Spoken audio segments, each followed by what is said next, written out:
Qualche giorno fa stavo lavorando in un posto bellissimo e avevo davanti a me un panorama da cartolina. Silenzio, aria fresca, niente traffico. Poi ho aperto YouTube e nel feed ho visto l'ennesimo video di un tizio seduto in un campo, vestito da barbone, che spiegava come vivere con 300 euro al mese, senza elettricità, senza acqua corrente, senza tecnologia. E mi sono chiesto, ma davvero c'è ancora gente che ci casca? Se non mi conosci, ti dico che in un certo senso io ci sono passato. Ho lasciato una carriera promettente, ho vissuto su una barca, ho messo in piedi un'azienda agricola in montagna. Ne ho viste, sentite e provate parecchie, ma proprio per questo oggi ti voglio dire una cosa chiara, netta. C'è un'alternativa vera a tutta la propaganda dei fanatici che spiegano come uscire dal sistema, ma non è quella che ti raccontano i santoni da social. Seguimi, perché magari se anche tu ti senti bloccato, insoddisfatto o semplicemente curioso di come poter uscire veramente dal sistema, potrebbe interessarti. Ti sei mai accorto che chi parla di uscire dal sistema ti dice sempre le stesse cose? Che sei una pecora nel gregge, che devi diventare una pecora nera, che scappa dal gregge, che loro hanno capito tutto e possono insegnartelo?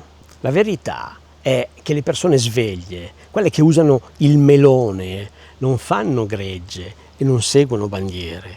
Hanno sviluppato lo spirito critico, si pongono domande e cercano risposte attraverso fonti serie, ma soprattutto non si fanno fregare da chi gioca sulle paure o su altre emozioni forti, perché è facile far leva sulle debolezze della gente, è facile dire sei infelice perché sei nel sistema, sei stressato perché sei schiavo del lavoro, sei vuoto perché vivi in città. E allora il guru di turno ti vende la soluzione. Corsi, libri, vibrazioni positive, sessioni motivazionali, rituali, e sei libero o libera. Ma libero da cosa? Libero veramente o solo in una nuova gabbia fatta di illusioni, romanticismi e video acchiappa-like? Hai mai sentito quelli che dicono che c'è un'ondata silenziosa, inarrestabile, di persone che stanno cambiando vita? Che tutti stanno lasciando il sistema? Falso, non c'è nessuna ondata, ci sono sempre state persone insoddisfatte, solo che oggi hanno trovato una vetrina, i social, e lì diventano prede perfette, suggestionabili, confuse, manipolabili, come quelli che finiscono in gruppi di ecovillaggi, che in realtà sono 4 casupole fatiscenti in mezzo al nulla, o peggio, comunità chiuse dove si spaccia ideologia per libertà. E poi c'è il discorso sulla produttività: più sei bravo più ti spremono, più ottimizzi più sei sfruttato. La tecnologia doveva liberarci e invece ci ha incatenati. Parole belle, scenografiche, ma sai una cosa? Nessuno ti obbliga a far niente. Viviamo in un'epoca in cui abbiamo più libertà di scelta che mai. Il problema non è il sistema, il problema è che molti accettano passivamente qualsiasi cosa, pur di non rischiare, di non cambiare, di non uscire dalla comfort zone. Siamo noi che costruiamo le gabbie con le nostre scelte o con la nostra pigrizia. Nei gruppi di teorici dell'uscita dal sistema si trovano spesso frasi ad effetto: la TV è indottrinamento, i media ci plasmano, Matrix è ovunque, la verità è là fuori. Ma dai, nessuno ti obbliga a guardare la TV, nessuno ti punta una pistola alla testa per farti scrollare Instagram o leggere notizie farlocche. Se ti fai fregare, il problema non è il mezzo, il problema è il tuo spirito critico che devi allenare meglio. Per fortuna c'è anche chi la racconta giusta, chi dice che puoi cambiare vita, ma non senza rinunce, difficoltà, pianificazione. Chi parla di lentezza, di presenza, di consapevolezza, chi ricorda che puoi sempre fare più soldi, ma il tempo non torna. Ecco, questo lo condivido. È quello che cerco di dire anch'io, da tempo. Io ho scelto un altro ritmo, ho cambiato tutto, ma non mi sono mai messo a cagare in un secchio chiamato compost toilet per salvare il mondo. E non sono mai sceso sotto la soglia della dignità solo per uscire dal sistema. E quando vedo questi autoproclamati campioni dell'autosufficienza, gente che dice di vivere con 300 euro al mese, di mangiare solo verdure dell'orto, di usare acqua piovana, pannelli solari recuperati e materiali scartati, mi cadono le braccia. Sai cos'è davvero questa roba?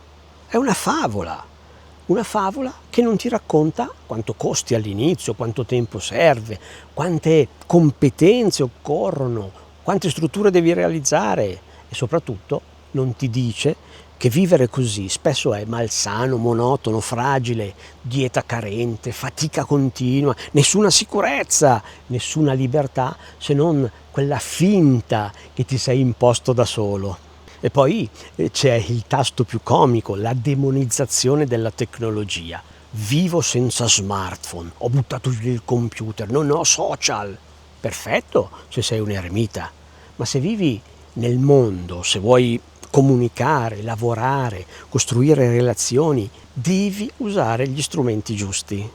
Non è colpa del telefono se sei dipendente, è colpa tua che non sai gestirlo. Uscire dal sistema non significa diventare cavernicolo, significa usare la testa, scegliere, equilibrare.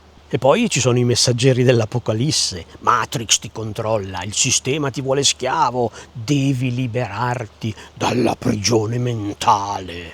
Ma di quale Matrix stiamo parlando? La realtà è che le catene sono comode, ti lamenti del lavoro, della città, della routine, ma intanto resti lì perché è più semplice. Uscire dal sistema, quello vero, non quello dei film o dei sedicenti guru, significa prendere in mano la tua vita.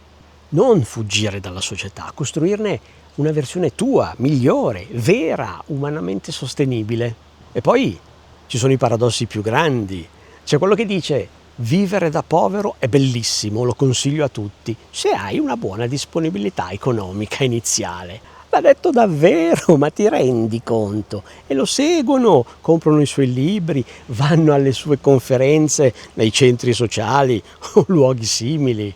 O quelli che dicono: non sono nel gregge, io sono diverso, sono libero, mentre fanno esattamente quello che fanno tutti gli altri finti ribelli online.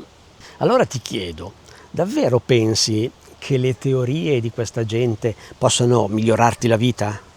O forse puoi iniziare a fare scelte vere, intelligenti, consapevoli, senza rinunciare a tutto, senza cadere nel fanatismo, senza idolatrare chi ti racconta solo la metà della storia.